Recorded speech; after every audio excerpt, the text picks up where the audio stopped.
Started out in product. I would say, candidly speaking, got promoted too quick and had to learn very quickly while trying to minimize the damage I was doing to the people and teams around me. But the thing that really struck me was that so much of the work I was doing felt like facilitative work. I wasn't necessarily a visionary. I wasn't the person who had the great ideas or even who really led the team through executing those ideas.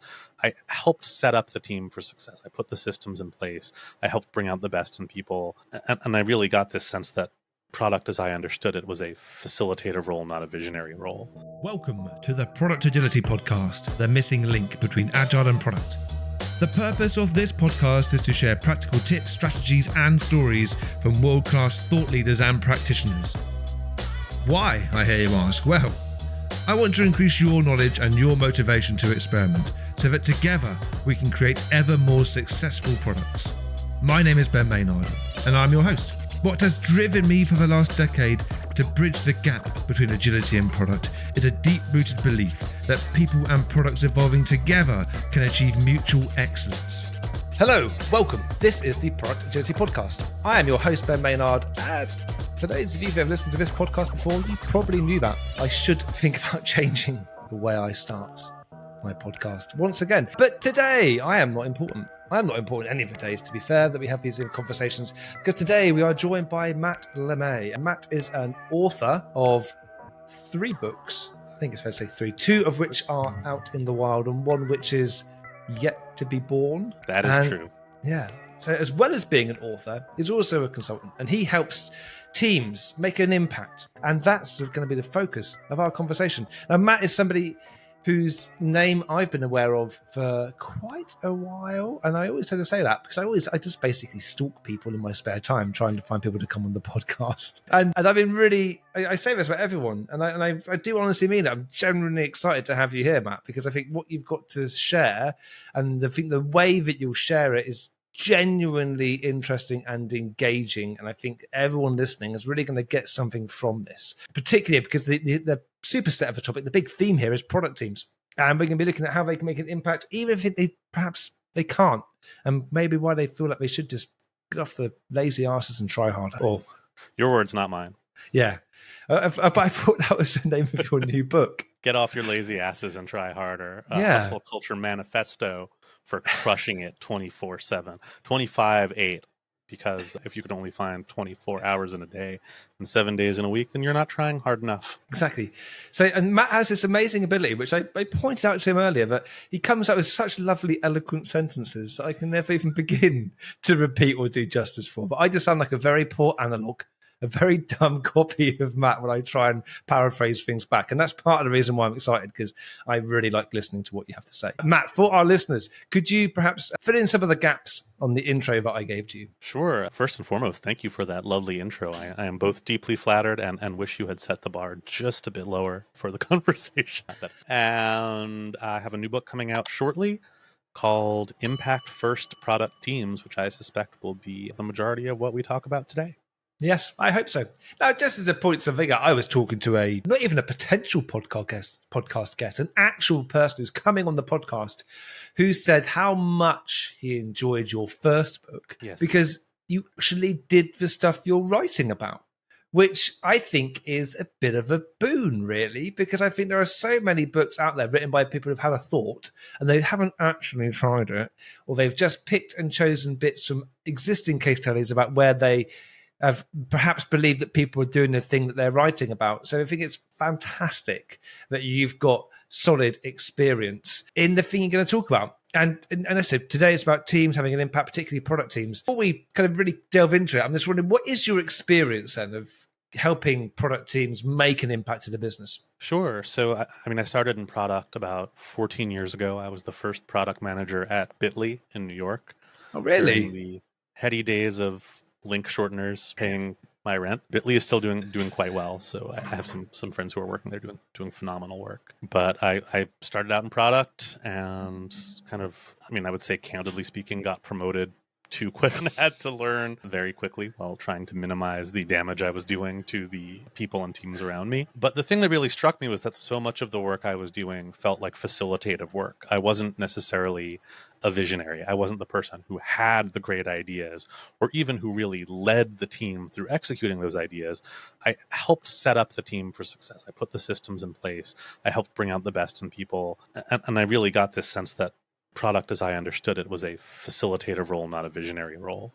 I think that has informed a lot of the work I've done since then. I really prefer working with and through a team as opposed to working for a team. I think that product work is at its best when everybody on the team understands not just their own individual perspective on the work that's being done, but can really understand each other's perspective, understand the way that decisions are being made holistically, and make those connections between the choices they're making and what the business needs to see as a result of those choices. So in the last couple of years in particular, I've worked as an independent consultant and with business partners for the last 10 years or so. I've worked with Spotify and MailChimp and Google and some very early stage startups and some very big CPG companies. And I realized about a year ago that the last 2 to 3 years of work I had done had all been about helping teams understand, articulate, and work towards a business level impact. I don't think I realized that that's what I was doing at the time. But when I had a moment to look back and take stock, so much of the work that I had done with teams was around setting goals that were impactful enough to be meaningful to the business and specific enough to drive day-to-day decision-making on the team level, and helping teams work through some of those very wicked challenges of attribution and estimation, and really figuring out how to do that when your goals are market level enough to be outside of your immediate control. So when your goals are not simply things you can do or ship or check off a checklist, but things that require actions from people and markets and customers outside of your control. How do you keep your goals at that altitude while still staying engaged and motivated as a team? That's been a lot of the work I've been doing. And I realized I had enough stories and experiences and folks I'd talked to hopefully wrap some of that up in a book that would be helpful to folks. And that is the book that I am finishing up right now. When we say business impact, I would like an example or some examples, if you may, because Oh, please. I know that everyone has different experiences. And I know that one person's business impact is another person's local optimization. Yes. So I'd love just to frame the conversations, right? Give us some examples. Well, I think you touched on something really important there, which is that business impact will mean different things to different businesses with different business and funding models. For example, I was working with an early stage startup that was working to raise its next round of funding. And they had been working on kind of a mix of growth and revenue generating features. So they had primarily existed as a B2B business, and they had grand ambitions to pivot to B2C and grow their user base exponentially. They had some folks working on features which would create more revenue from their B2B customer base, and others working on things that would ideally expand to a B2C customer base. This often makes me nervous, and I think it is often true that you have different teams within a company optimizing locally in a way that might not be adding up to more than the sum of its parts. So I met with the founder of the company and I said, what needs to be true for us to raise this next round? If our next big milestone is to raise this next round of funding, and if we want to raise it as a growing business, what needs to be true? And the founder of this company, very, very smart woman, said, I don't know, but I know somebody who does. We got on a call with one of the lead investors and we put together an actual business case for here is what will need to be true for us to raise the next round in the manner we seek. And it largely revolved around a specific number of active users. The investor said, look, if you want to really grow this business, I want to see this many active users to know that there is an opportunity here that would befit the scale of the investment you're asking for. Brought that back to the team, and they said, we're going to have a really hard time doing this because this isn't what we've been working towards. We've been working a little bit towards this, a little bit towards that, a little bit towards growth, a little bit towards revenue. So what we did was we basically put together two scenarios, one in which we get to where we need to be to raise this big round as a B2C business, the other where we pivot and focus in the shorter term on revenue so that we have enough runway to give ourselves the time we might need to actually do the things we would need to do, and wound up making a soft pivot towards that revenue generating use case because that was what we needed in order to really realign towards what we considered our green light or best case scenario. But I use that example because it's an example in which business impact and revenue are not synonymous. Right? It says you think business impact, money, P&L responsibility. But for a growing business, revenue might actually not be what you're optimizing for at all. You might be optimizing for growth so that you can raise around. In a more mature business, there might be specific promises that have been made to investors that are, again, not on the order of revenue, but where a specific team, for example, if it's an innovation team, might be responsible for exploring new business or monetization opportunities or expanding into new territories. To me, being an impact-first product team starts by asking the question, what does success mean existentially to this business? What is the next major milestone for this business? What are the promises that have been made around that milestone? What are the things this business must achieve to be successful on the terms it has publicly set? And from there, teams are, I think, much better positioned to figure out what their contribution towards that overall success and health of the business is going to be. Oh, you're so right. You're so right. What I am curious about. Yes. There's a few things.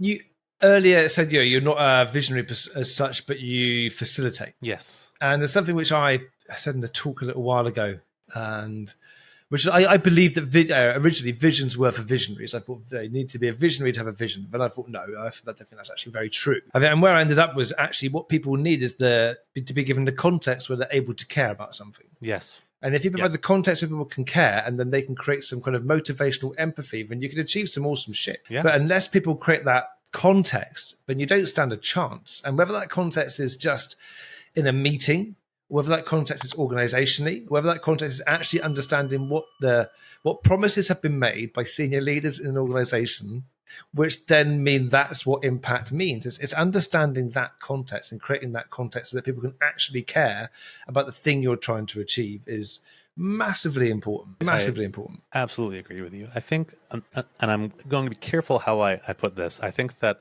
the discourse around customer-centric and user-centric product management has been a really important counterweight to senior stakeholder-driven product management, right? The idea that we should listen to our users, we should build things that people actually need, is a really important counterweight to the idea that we should build whatever executives tell us to build. But I think some folks have taken that to a place where they see the user and the business as fundamentally at odds with each other, where they say, well, we need to be user-centric. We're going to fight against the business if they tell us to build stuff because we're not here for the business, we're here for the users. And I think a lot, when I was working with a company a couple of years ago, I worked with a phenomenal engineering manager, just phenomenal. And she went to the CEO of this company and said, I'm concerned that engineers are not talking about the business model.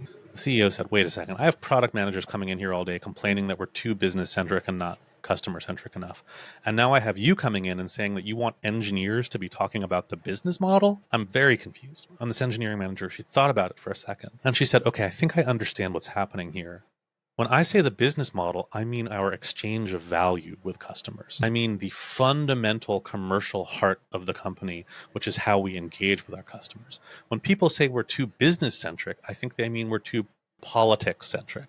We're too focused on our own organization, on who reports to whom, on who's angry at whom, and whom is in whom's favor from moment to moment.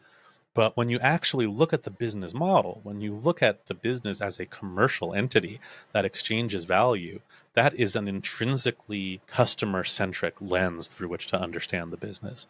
And I still think about that a lot because I think that we do sometimes, when we talk about a company being too company-centric or too business-centric, in my experience, that's rarely a company where people are deeply engaged with the business model, but more often a company where people are very reactive to the internal politics of the organization, which often is apart from and further insulates folks from the business model. I don't know how relevant this is, but there's something which someone said to me, I think it was during some training that I was given, and if this is you're listening to this, then please drop me a line on LinkedIn because I'd love to credit you with this. And they said to me that organizations, businesses are like beach balls, so much that they're made up of lots of different sections. And each section is a different color. And what people are very good at is looking at their section or looking at what annoys them about what's happening around their section and just talking about their section. So, oh God, it's so blue. And I hate the fact it's blue. And I don't understand what blue has to do with any of it. And why can't we be more like a purple? And they only talk about their stripe because that's all you can see from your perspective. And part of the benefit we can get from good facilitation or getting people together is getting people to share their different stripes of the beach ball so we can begin to understand there is a bigger whole here. And what I think is one thing could be another. So when people are complaining about being too business focused and we begin to understand the bigger picture, we say, oh, well, I didn't mean like how we operate as a business and what the exchange of value is. What I meant was the politics or the bullshit that goes along with it. And there's a certain great benefit in having people come together and create their shared understandings more around the whole rather than just being focused on their piece.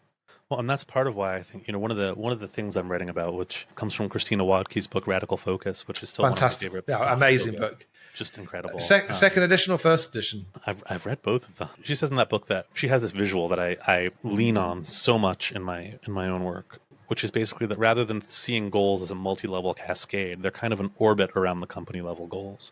That rather than saying you have your company level goals, which cascade to department goals, which cascade to big team, which cascade to little team, every team, department, big team, little team, it's all one orbit around the company goals. And I love that concept. That's so powerful to me, in part because it forces you to see more sides of the beach ball. It almost matches that visual metaphor perfectly, right? Where we're all just around this one circular entity rather than all of us being off in our little silos. I think in a funny way, we've been operating under this belief that the atomization and separation of team level goals and activities is itself an intrinsically valuable goal.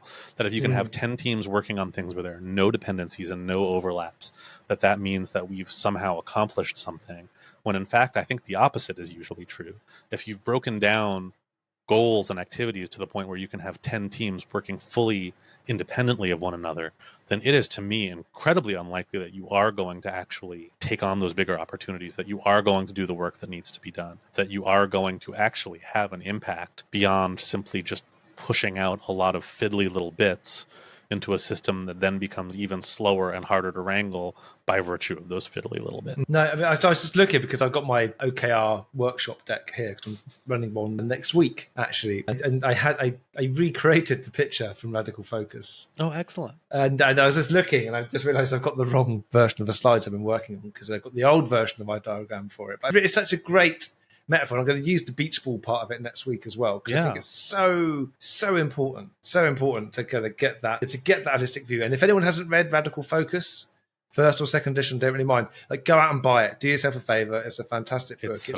It's my most gifted book, I think, of the year. I only found it at the beginning of the year thanks to Jeff Gotthelf and Josh Seiden, who kind of turned me on to it a little bit. So I was working with them on some lean UX stuff. And yeah, it's just, it's a brilliant book and so fantastic to read. And just challenges, I think it challenges the status quo in so much that I think OKRs for a long time have kind of been misconstrued. You can get away with having 5 key results for each, which ultimately let everyone focus on their one piece so heavily that they actually had, or their own pieces, they had no real focus on anything. And then you were lucky if they made an impact to the business. It was just another mechanism to control. And I love her approach to saying, no, let's have let's have one OKR. Let's stick on 3 key results and let's kind of use that. How she communicates through storytelling. I think that's so valuable for a way to really understand. I think we have a tendency in product world to rely a lot on frameworks, which makes sense. But a story brings to life how humans interact in a framework. And really, I've said often that all frameworks are communication frameworks. That's what they are. They're ways to organize and structure human collaboration and communication. But I think that the way that Christina Wadke writes kind of brings to life what that actual human interaction looks like within the framework, which to me is always so interesting and gives me layers of understanding beyond simply having a framework I can point to and say we should do things this way. So I agree with you. I think that bit of understanding narratively what happens when you have too many OKRs and how that can impede focus, even if you are doing it quote unquote according to the framework, is so important to bring to life. Yeah, no, it's such an awesome book. I want to get her on the podcast. That's one of my goals. I need to find someone I can schmooze who knows her. I'm sure it won't be that hard. But yeah, I'd love to get her on because I think she just one of those people like her, and for me, 2 of the people that I think are just the most amazingly challenging, creative minds, just because of their absolute bloody-minded focus on as little as possible. Have you had Adam Thomas on? No. You should have Adam Thomas on. Okay. He has a concept called survival metrics, which I have leaned on really heavily, which is essentially, if you have your success metrics, which is here's what we want to do to succeed, survival metrics are basically what is the highest floor we can have in order to continue investing in something.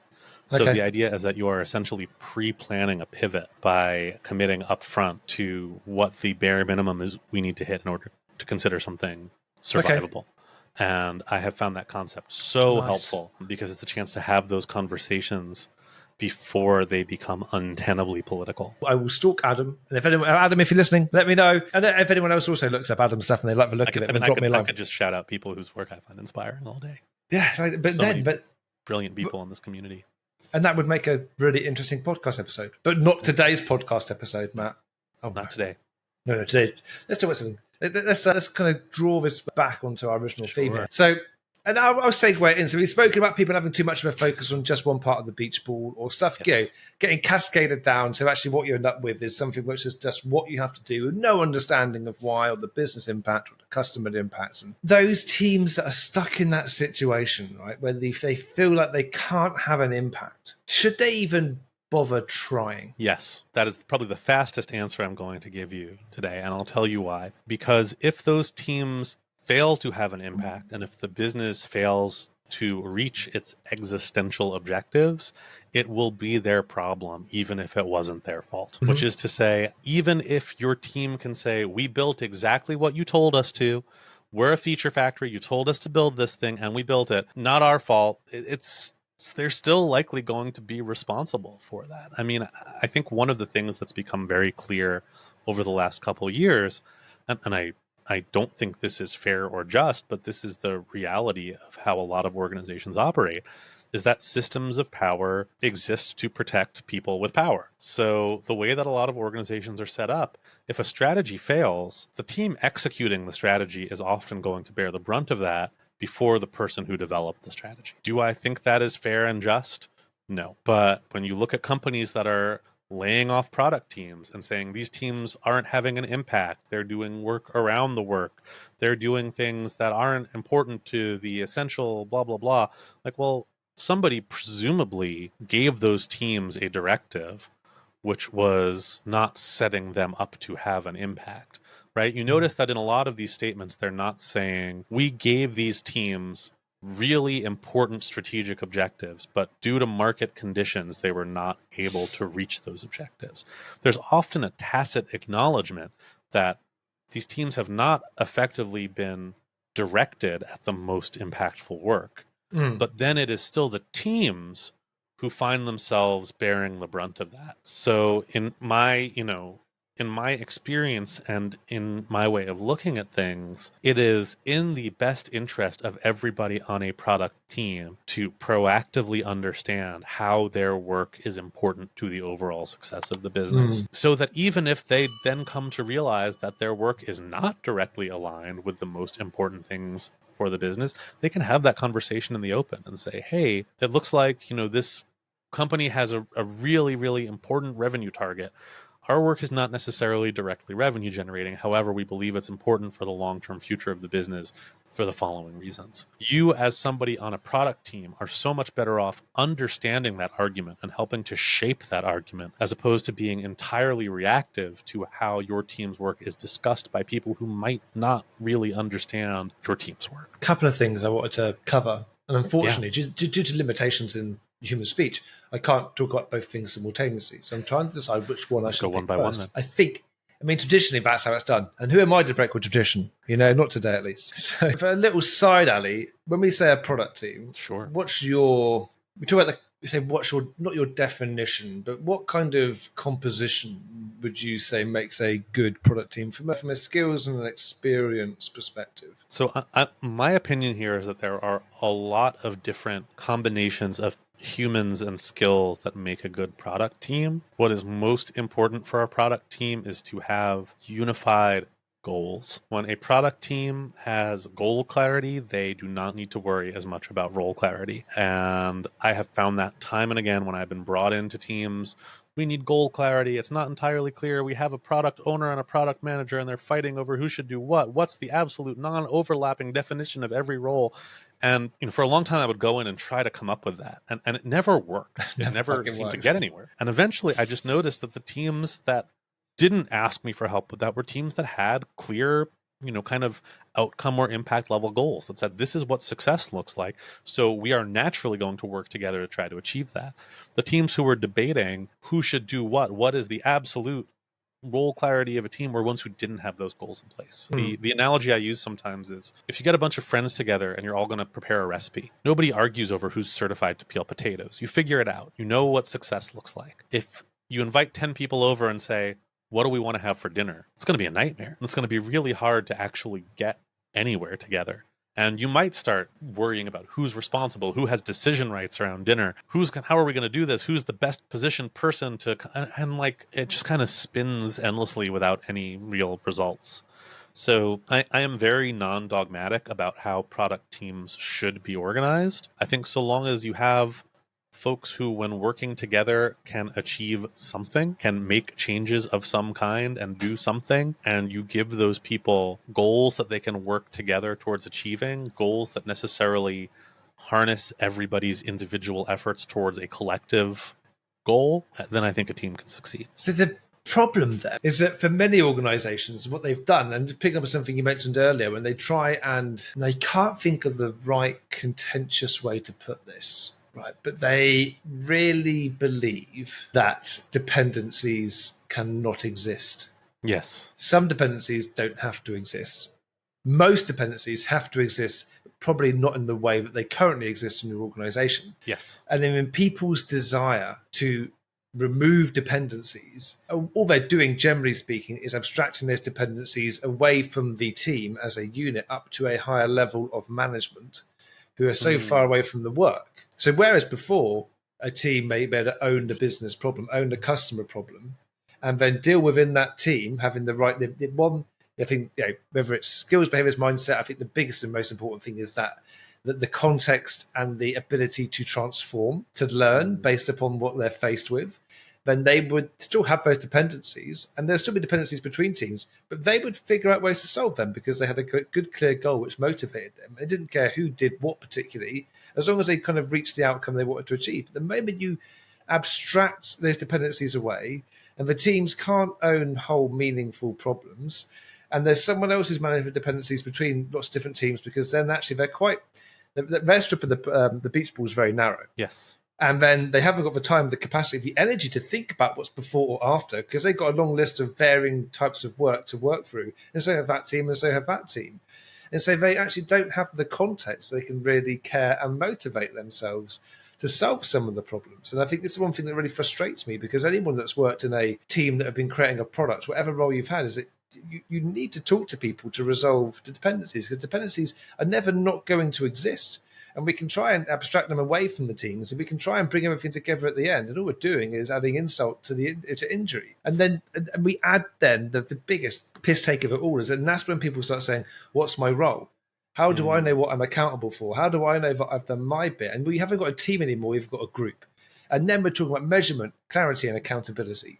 And the moment we try and do that, we're trying to put people in a box and confine them. And I think it's such a pity that then we turn up with these fantastic team-focused approaches to try and help them. And they haven't got the context to give a shit about it, because they just know that they've got to do their job and do their job well. And that's what they're going to be rewarded for. And that's what they're motivated by, not the bigger, higher purpose. I think you touched on something really interesting there, which is this idea that how the way many organizations approach dependency management is actually theoretical dependency abstraction, and then resolving those theoretical dependencies as functions of management and sort of the organizational layer, as opposed to as actual product problems, as opposed to, okay, well, if we have two teams, as you said, there are always going to be dependencies. How do we actually work together in a way that's going to make this better for our business and for our users? I think one of the reasons people sometimes take issue with a more kind of framework and best practice approach to product development, especially at an organization level, is that these intermediate things can very easily become sort of seductive goals of their own, right? So dependency management is not intrinsically a goal. Saying like, look, we cascaded our goals till there are no dependencies. That doesn't mean you did anything. That doesn't mean you actually delivered any value. That's sort of an abstract exercise. And I'm thinking a lot about this point you made, which is that it's basically an abstract exercise for management. Like, it's something that management can participate in and say, look, it's OKR season. We cascaded all of our OKRs perfectly. as if that in and of itself is something of intrinsic value. You know, a lot of my work with teams, if I come in and say, one of the first questions I ask is often, do your lowest level OKRs add up to your highest level OKRs immediately? If you add up all your L4s, do they immediately add up to your L1s in a way that everyone can understand? And if the answer is no, I'm like, then get rid of your L4s. And let's try that with our L3s. Oh, well, no, that's not a good answer. Get rid of them. I've never wound up with more than 2 layers of OKRs if we really want to get there, which again, perfectly recreates the Christina Wadke visual of the company goals in the middle and team goals orbiting around them. But I think it's really interesting. I hadn't thought about it in those terms, that in a sense, that cascading process is a way to fight product battles by proxy at a management level, and for the proxy to seem more important than the work itself, which it never is. But it goes back to what you were saying earlier, I believe, which is the management structures that are in place are there to. It's about self-preservation. It's about it's about the people that are affected by any change. They don't want things to change because that's what they're there to do, is to maintain that status quo. I mean, in our bodies, we call it homeostasis. It's our ability to regulate temperature and stay the same. And organizations have a similar stasis, the status quo they're trying to maintain. And that's what people are employed to do. People, generally speaking, aren't employed at a management level to change things for the better, to manage things so that they can maintain a level of status quo and keep on plodding on as they have been. Yeah, I mean, I think part of the challenge is that, you know, it's funny that the word accountability is one I go back and forth on and struggle with a lot, because it's a word that's really easily weaponized, right? You know, I work with a lot of, I have worked with I don't want to say a lot of it, I work with some leaders who are like, people here aren't accountable. But usually it's not just a problem for the people building product. Management is not accountable either, which is kind of silly, because at the end of the day, accountability exists whether or not we want to acknowledge it. And that's part of what compelled me to write this book, is that if your company goes out of business, you don't get to turn around and say, well, I did product management the right way, so I still have a job. You don't. If your team gets let go because somebody who you've never spoken to before looks at at the salaries y'all are being paid and says, we can't afford this anymore, you don't get to say, nope, product teams should not have P&L level responsibility because I read it on LinkedIn, and still have your job. Accountability exists whether or not we want to acknowledge it. And I think that we ignore that at our own peril. And I think that when we ignore it, we also, frankly, let these systems of power that exist operate without as much transparency into the way they wield accountability. You know, I think a lot about Goodhart's law and this idea that once a target becomes a target, it ceases to be a good measure. But with most of the organizations I've worked with, they don't set real targets. They're afraid to set targets, because when you set a target, there does have to be some shared reckoning with that target.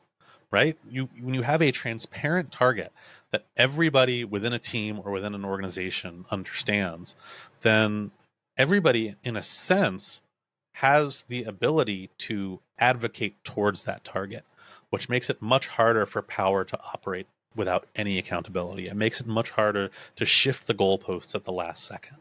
And I've really come to believe, and this is really counterintuitive for me, and I'm sometimes surprised to hear myself say this, but that having those clear accountability business level targets that pertain to the overall success of the business actually creates a healthier decision-making environment than exists in the absence of those targets, because there are trade-offs to make. So one of the examples I use in the book, imagine that you're working on a team that is responsible for lapsed subscriptions to a subscription product. And you're looking at this and you're like, okay, there are some folks whose credit cards are we're just taking money from them every month, but they're not using the service at all. What do we do? Well, there's a pretty clear ethical answer to that, right? But if you don't know what your revenue targets are, it's very hard to know how to approach that.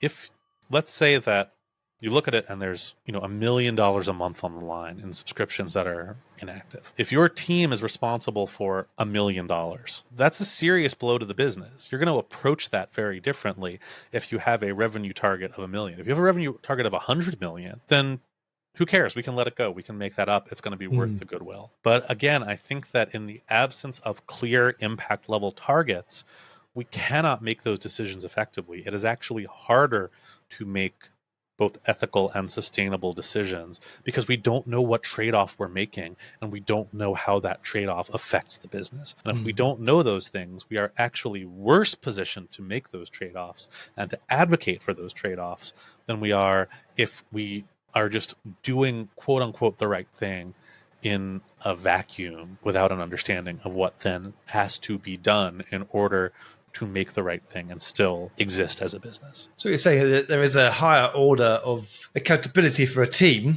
which isn't just making a business impact, it's making that business impact in an ethical way. I think so. I mean, I think that, ethics under late capitalism, let's talk about it. It's tough, right? Because I think that ethics run through every decision that a team and a company should make. I think that when companies behave, let me put it another way, I don't think that having impact level goals makes it impossible for companies to behave unethically, but I think it makes those unethical decisions more transparent. I think that when we know what goals we are working towards, if we are compromising ethics towards achieving those goals, and everyone's going to have their own different definition of ethics and their own personal threshold for being willing to participate in systems that they believe to be unethical. When those trade-offs are made transparently, I think people are better able to ask themselves, am I comfortable participating in this system?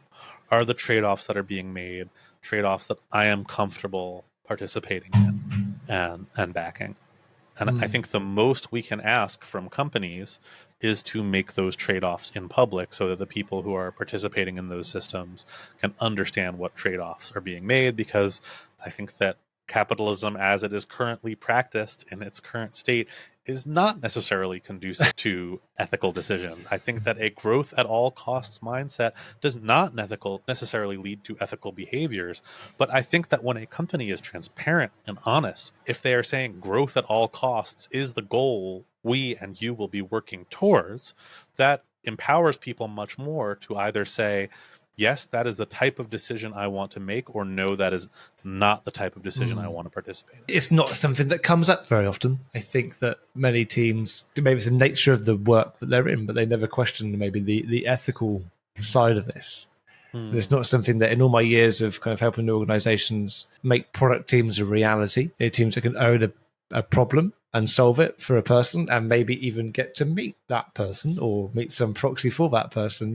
One of the things which never comes up is someone turns around and says, I'm concerned that we're not ethical enough. I think I've been very fortunate to work with some really exceptional people who've put ethics at the heart of the work that they do and who've really lived and breathed that, and who've done so in a way that is thoughtful and empathetic and still pragmatic. I mean, I think, it's interesting because if you cascade things down to that kind of feature or output level, I don't think teams necessarily have much view into those ethical trade-offs, right? If you're just being told build all these features, the question of to what end is not necessarily one that you're going to ask and consider. But again, when your goals hew closer to the goals of the business at large, I think that necessarily involves product teams more in some of those questions of, okay, but what are we trading off?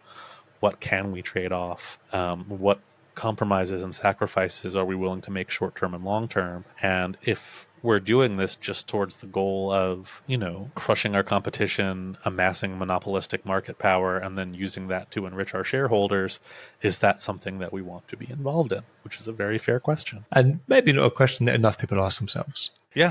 So rapidly kind of getting towards the end of our time. We've covered a lot of ground. Why should people buy your new book as well as listening to this episode? What haven't we covered that's in the book? I mean, I think a lot of what's in the book is how to hold space for uncertainty and how to do estimation and how to hold this intrinsic tension between the importance and the uncertainty of working on the order of impact. Right? It is against our human nature to want to be accountable to things outside of our control. There's a fundamental emotional level at which folks, myself included, will resist this, where if you say, all right, your team is accountable for growing the business this much or for growing revenue this much, you say, well, I can't control that. What if our competitor launches something that just blows us out of the water? What if there's a global pandemic and suddenly the market shifts in ways we never could have predicted? It feels bad to be on the hook for things that are outside of your control. And I think part of my goal with this book was to acknowledge that openly and to say, this doesn't feel good. This isn't a book which you can read and say, aha, I now have all the knowledge I need to succeed no matter what at product management, but rather to acknowledge that the reality is that your success is outside of your control, that you cannot control and cascade everything to the point where market level outcomes are entirely within your control. The best you can do is stay close enough to those market level goals that you change course. If there is a competitor who launches something, you don't just say, well, we committed to these level 5 goals, so we're just going to keep marching towards those, but rather, okay, macro conditions have changed enough that our approach, our strategy, everything that is downstream of the impact we seek to drive now has to change. But because we are keeping that impact front and center at every step of the product development process, we are staying adaptable at every stage of the product development process so that we are more likely to actually achieve that impact and contribute to a successful business. Thank you, Matt. My pleasure. Thanks, Ben. I've learned a lot. It's been a really lovely conversation. It has indeed. Thank you so much for having me. Yeah, and I joked that I was very poor at repeating back what you'd said, but it turns out it worked the other way around as well, because you made something I said sound much better. So I'm going to take what you said about dependencies. So I'll take that. Thank you very much, Matt. I will put your LinkedIn profile into the show notes for this so that people can find you on LinkedIn. And you're happy for people to contact you if they have any questions? Yeah, you can find me. I'm pretty easy to find, mattlemay.com. I have a contact form there. You can just email me. You may have guessed that matt@mattlemay.com might be me. Spoiler alert, it is. So if you want to email me there, you're welcome to. I'm not on the sad husk of Twitter that much anymore, so you can find me on LinkedIn until I figure out another way to have my silly little thoughts without feeling complicit in horrible things. Speaking of ethical trade-offs. Well, let me know when you find what the other alternative is. Sure will. In less and less time on LinkedIn at the moment. I need to probably get back on there a bit more. But that is a different conversation. Matt, thank you so much for coming on. And everyone, thank you very much for listening. If you have got to this point in the episode, then why not spend another 30 seconds, go onto your podcast platform and leave us a review. I'm motivated by positive words, and we're motivated by people letting us know who they liked, why they liked them, and most importantly, Spotify and Apple Podcasts or whatever the Apple version, whatever Apple thing you use. I'm not an Apple type person, but I think the algorithm quite likes reviews. It makes it look more popular. And then so when people are searching, we're more likely to pop up. The more people that listen, the more downloads we get, the more opportunity there is for us to entice more and more guests, but to also kind of keep these episodes coming every week, pretty much without fail. So please do leave us a review. Now, everyone, thank you very much for listening. Matt, thank you very much for coming on. Hopefully our paths will cross at a conference or something at some point in the future. So. Or maybe just randomly around London or some other city. Who knows? I'll keep an eye out for you. And that's all.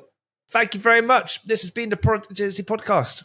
We'll be back again next week. Just something that just blows us out of the water. What if there's a global pandemic and suddenly the market shifts in ways we never could have predicted? It feels bad to be on the hook for things that are outside of your control. And I think part of my goal with this book was to acknowledge that openly and to say, this doesn't feel good.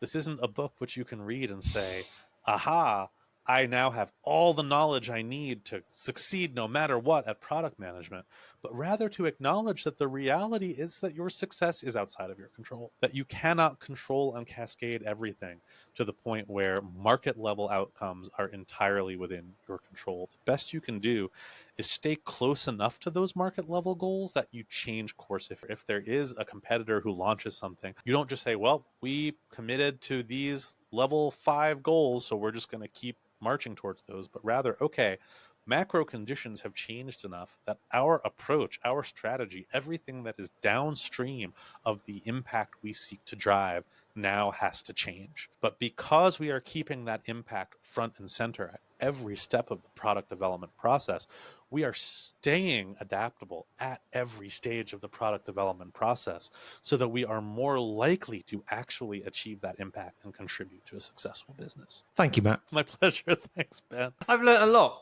It's been a really lovely conversation. It has indeed. Thank you so much for having me.